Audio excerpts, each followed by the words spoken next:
Assalamualaikum warahmatullahi wabarakatuh. Selamat datang di podcast Pendidikan Agama Islam. Belajar agama dengan jelas, ringan, dan mudah dalam kehidupan sehari-hari. Pernah nggak sih kalian bertanya-tanya kenapa agama Islam bisa menyebar begitu luas di seluruh dunia? Ternyata agama Islam bisa menyebar di seluruh dunia bukan karena perang, melainkan karena rahmat. Islam hadir membawa kasih sayang dan rahmat bagi seluruh alam. Hari ini saya Alia Nur Afifah bersama rekan saya Kak Irdani Hayatur Rahmah dan juga Kak Evi Nuridayah akan membawakan tema yang sangat luar biasa indah, yaitu Islam sebagai rahmatan lil alamin. Apa sih Islam sebagai rahmatan lil alamin itu? Mari kita bahas dalam beberapa menit ke depan.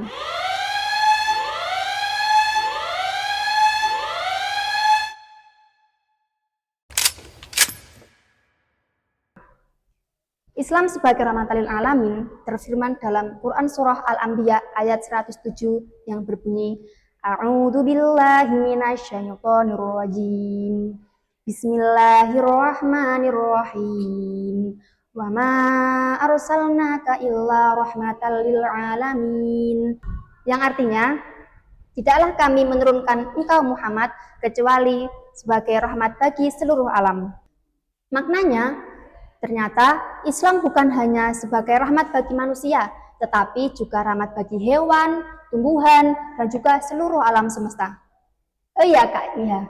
Kakak tahu nggak sih apa aja rahmat yang ada di dalam Islam itu? Kalau kakak tahu nih, tolong bagikan dong ilmunya kepada kita semua, agar kita semua juga bisa tahu tentang apa aja rahmat di dalam Islam. Silahkan. Baik, di sini saya akan menjelaskan rahmat dalam Islam itu terbagi menjadi 4. Yang pertama adalah rahmat dalam akhlak. Islam mengajarkan kita untuk memiliki perilaku baik. Artinya kita harus bersikap amanah, lembut, tidak menyakiti orang lain, dan menghargai sesama. Rasulullah adalah contoh nyata bahwa beliau selalu memaafkan, menyayangi, bahkan menghargai sesama pun kepada orang yang memusuhinya. Itu adalah akhlak, termasuk akhlak yang baik dalam bentuk kasih sayang, rahmat dalam Islam. Yang kedua adalah rahmat dalam ibadah. Ibadah dalam Islam membawa rahmat tersendiri bagi kita semua, kita sendiri dan orang lain. Yang pertama adalah sholat. Sholat bisa membuat kita menjadi lebih tenang, sabar, dan disiplin waktu. Yang kedua adalah puasa. Puasa mengajarkan kita mengenai empati, melatih mengendalikan diri terhadap hawa nafsu, rasa lapar, dan haus. Yang ketiga adalah zakat dan sedekah, membantu orang yang membutuhkan sebagai bentuk kepedulian sosial. Itu intinya adalah ibadah bukan hanya untuk mendekatkan diri kepada Allah, tetapi juga mendatangkan kebaikan bagi umat Islam. Yang ketiga adalah rahmat dalam hubungan sosial. Islam melarang kekerasan, diskriminasi, dan permusuhan.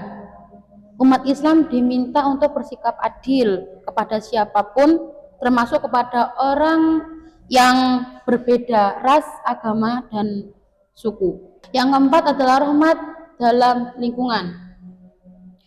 Rasulullah melarang umatnya untuk merusak tanaman, mengganggu hewan, bahkan menyia-nyiakan air. Karena pada zaman Islam, sejak dulu Islam sudah menerapkan gaya hidup ramah lingkungan. Baik, itulah tadi penyampaian dari Kak Niha, penyampaian ilmu yang sangat luar biasa mengenai beberapa rahmat dalam Islam.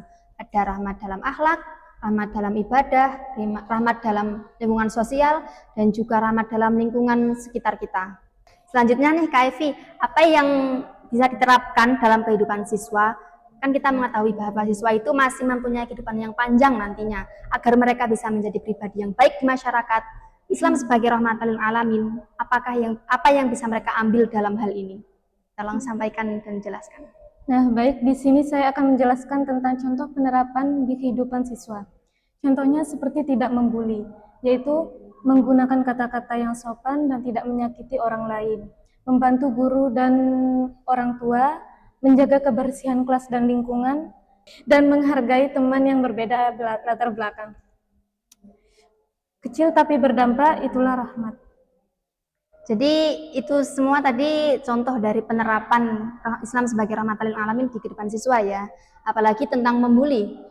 Di zaman sekarang banyak sekali kasus pembulian. Sampai-sampai ada peraturan tidak bisa masuk kampus manapun jika ada kasus bully. Tapi hal itu masih terjadi di Korea. Semoga bisa diterapkan di negara Indonesia.